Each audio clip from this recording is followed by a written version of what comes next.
All right, guys, let's take a look at those crypto markets today.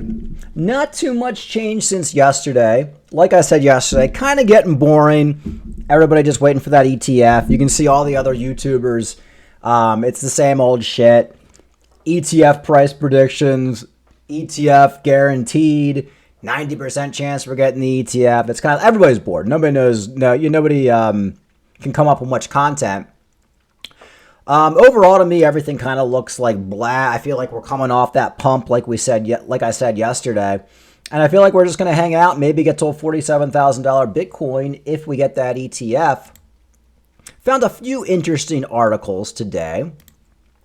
I found this one: Grayscale drops Matic and adds AVAX and XRP in a fund rebalance.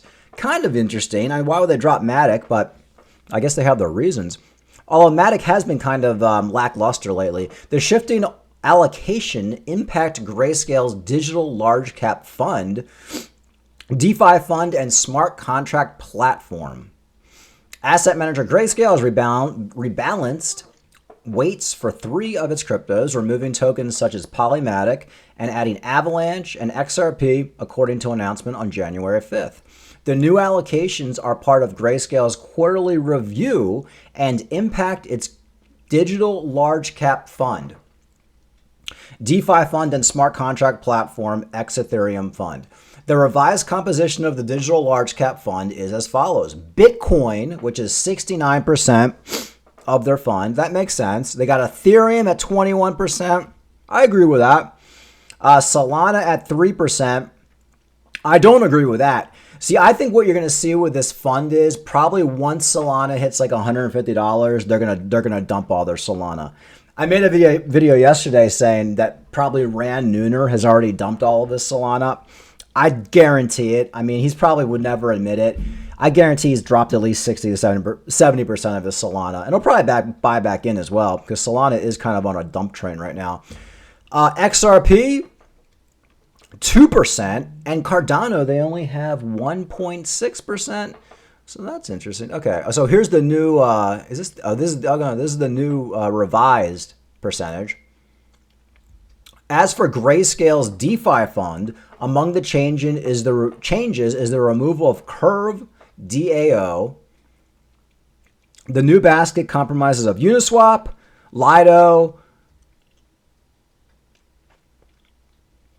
Ava coin, and Synthetics. A lot of coins I don't know much about, so I'm just kind of wondering like what they were like kind of thinking, like what meeting they had, but like, okay, we're gonna get rid of Matic and we're gonna put in XRP instead, which is great because I hold XRP, but they must know something. I guess they expect more price action for XRP.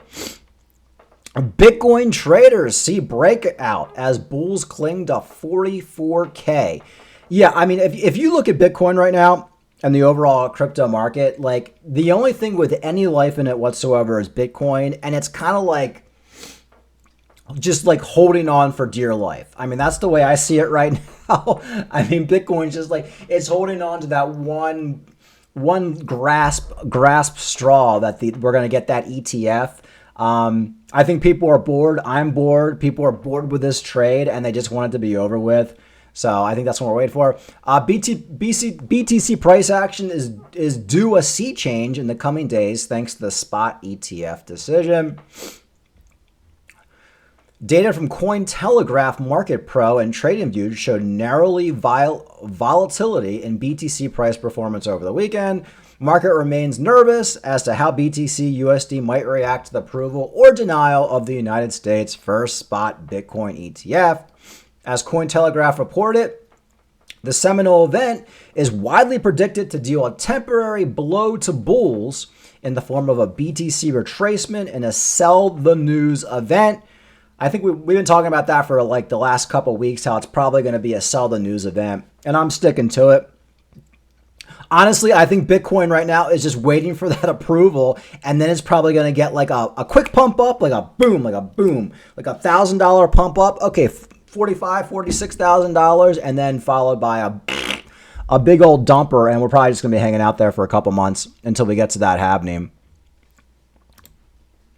I did see that guy from what's that channel?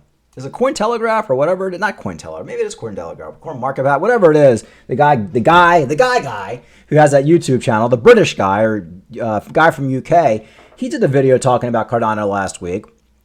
Here's the article. Crypto analyst predicts dramatic rise in Cardano. Here's the target. Cardano to rise to $1. In a video posted on his YouTube channel, Guy Turner mentioned that Cardano could rally to as high as $1, as that is the next significant level of resistance. The analyst projected is based on the fact that Cardano's weekly chart suggests that the crypto token is in the process of painting a bull flag. I do agree with that. I feel like it's not going to happen anytime in the next couple weeks, but I feel like the next leg up for Cardano will probably be $1. I think Cardano went up to like almost 70 cents. It had a spike to 70 cents. Then we kind of hung out at the 63 cents. Now we're all the way down to like 52 cents, which is like, holy shit. You got to love that volatility. But the next leg up, which will probably be closer to the halving, will probably be 80 cents to $1 for Cardano. So I do agree with that. And I do believe, I've been saying this for a while, but I do believe now we're going to see other coins, not just Cardano, but coins like Theta, not Solana, coins like Theta, Cardano, even Dogecoin. You pick your coin that hasn't really had a huge rally yet. VeChain, I do think they're going to be taking over Solana. I don't think Solana is going to be doing another 1,000%. If you think Solana is going to be doing another 1,000%, next leg up, I think you're like smoking something and you just don't understand how these markets work. I think Solana is going to be taking a back seat to a lot of other coins. And I know for a fact a lot of people got out of good quality projects that hadn't really pumped as much as Solana just to get into Solana at like $100, $120. And now they're feeling the pain.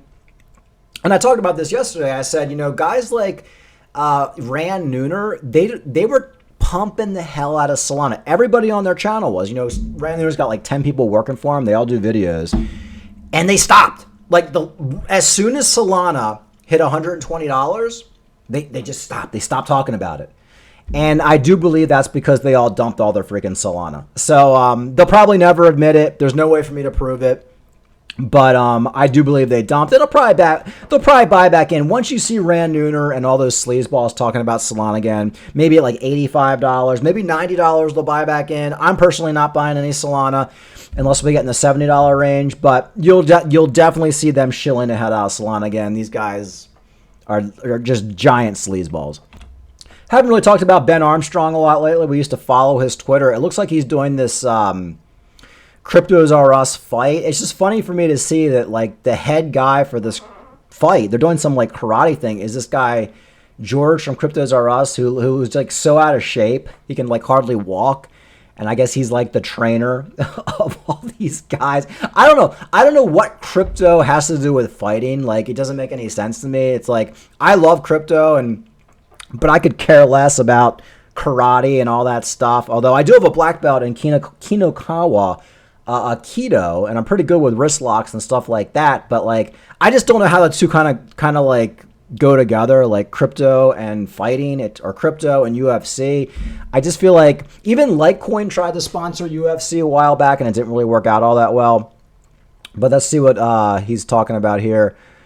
Coin Bureau. Yeah, Ben Armstrong has like a thing against the guy from Coin Bureau. That's the guy. The guy we just talked about talking about Cardano. Guy from Coin Bureau. That's who. And Ben Armstrong, for some reason, hates him. I don't know why. I guess because he has more views. So he's talking about that. Really, I guess he really hasn't said that much. I guess with Ben Armstrong right now, it's all about this fight. Yeah, nothing new. You know what, guys? I'm not. If you go back like 3 or 4 weeks in the market, it was like so much more interesting. There was like so much more going on. It really is boring right now. I mean, it really is. But the other thing I wanted to talk about is you can't make this shit up. Like as far as how everything pumps the same every cycle. So what was it, like 2 weeks ago? It was like a week before Christmas. Like Bonk was going crazy, Snack. All your top meme coins. I think even Dogecoin had a little bit of a pump. Like, I mean, there were meme coins that were up like 1,000%, 2,000% in like a day. It was like crazy. And I was saying to myself, you know what? First Bitcoin pumps, then your lower caps pump like Solana, then your gaming coins pump. Like Vulcan Forge did like a 3x overnight. Like all these gaming coins are pumping. Then the meme coins pumped, and the meme coins always pump the most. And the meme coins always pump when people are just like so bored with all the other coins, they just start investing in all these meme coins. So all the meme coins pumped. Bonk went crazy. Bonk got listed on Coinbase. I'm not sure if you guys remember. And I made a video and I said that's probably it for this little bullish pump. You know, Bitcoin and all coins, they don't all pump at the same time, and they pump in cycles. So it's a wave. I'll call it a wave. Say in this bull market, which I think is probably going to end early 2025 or end of 2024, say there's 4 pump waves. We just had our first one, okay? And it's over. It's over. So, but it ended with meme coins. Meme coins always represent the end. So here's what you guys are going to do and what we're going to do. The next time we see meme coins pumping, which will probably be after Cardano hits $1 and Theta's over $2, and we start to see the meme coins pumping, that's probably the time, if you're a trader, to be getting out of those projects. You know the end is near.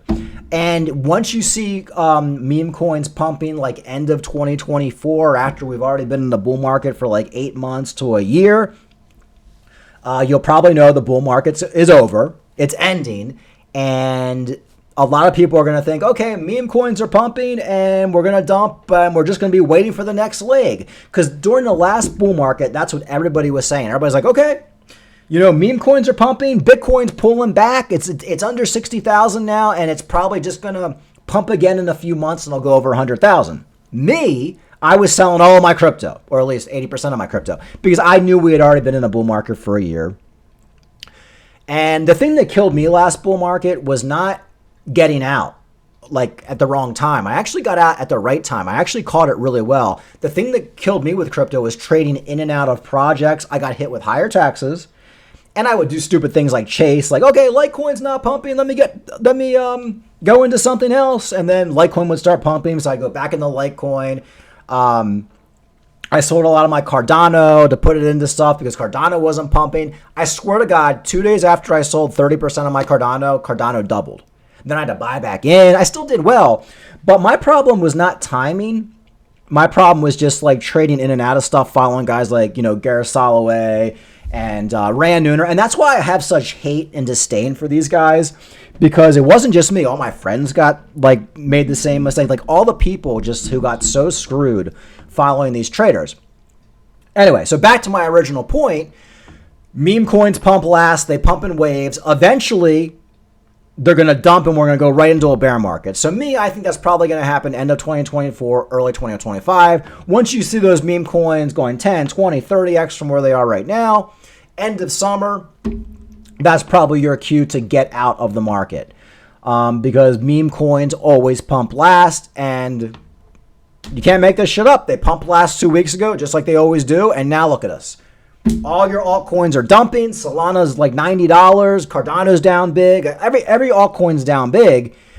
Only after the meme coins pumped. So that's why I made a video yesterday. I was just saying like how easy these markets are now, and how I feel like I have it all figured out, which is probably, it's cocky to say. It might be my famous last words. You know, I might lose everything, but I just know right now we're kind of going into like a boring phase for like the next couple months. And I just like, and that's why I'm doing videos like talking about other things as well, because I know like the next 2 months, like we're not going to have anything major happen. We'll probably get like a flash crash, a flash pump, but I don't see Bitcoin, of course, going up to $60,000 or anything like that. I definitely don't see the ETF taking us up to $60,000 now. Maybe it will in a couple months, especially going into the halving. But the one thing you can't deny, 4-year cycles, excuse me, and the meme coins pump last, and here we are.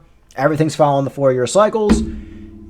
It's just kind of unfortunate. We're kind of like in a little bit of a boring phase right now, and I'm just so sick of hearing people talk about the ETF. Like, I don't want to hear about it anymore. Like, I just don't. Now, maybe we'll get the ETF approval and Bitcoin will go to $100,000 in a week. I don't think that's going to happen, but like, maybe it will. This is crypto, but it's so obvious this is all priced in. In fact, here's an article right here Where was it? Let me find it. Yeah, it says the final Bitcoin ETF application gets posted by major U.S. exchanges. Releasing them suggests they're confident the SEC will approve the first U.S. spot ETF soon. So it's kind of like a done deal.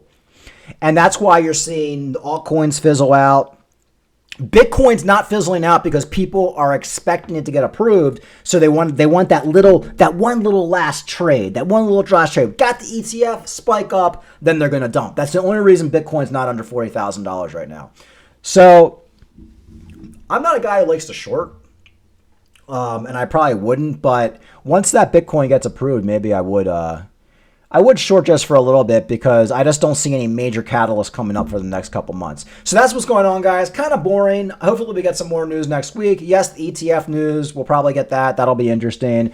And I guess we'll just kind of see how much we pump after we get the ETF. Me personally, like I said, thinking maybe $45,000, $46,000, followed by a big old fat juicy dump.